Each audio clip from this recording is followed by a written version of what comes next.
Setelah pencarian memakan waktu lama hingga malam hari, akhirnya jasad korban dengan inisial DN, 14, ditemukan, Selasa, tanggal 18 Januari tahun 2022. Menurut Kepala Bidang Penanggulangan, Evakuasi dan Sarana Prasarana Disdamkartan, Ferry Antomi, jasad korban ditemukan Senin tanggal 17 Januari tahun 2022 tepat pukul 23.10 waktu Indonesia Barat. Korban kami temukan saat ini sudah dalam keadaan meninggal dunia, ujarnya.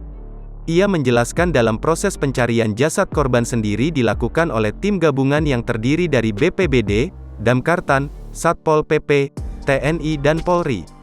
Serta dibantu oleh Basarnas Tulang Bawang pada pukul 20.30 waktu Indonesia Barat datang di lokasi kejadian.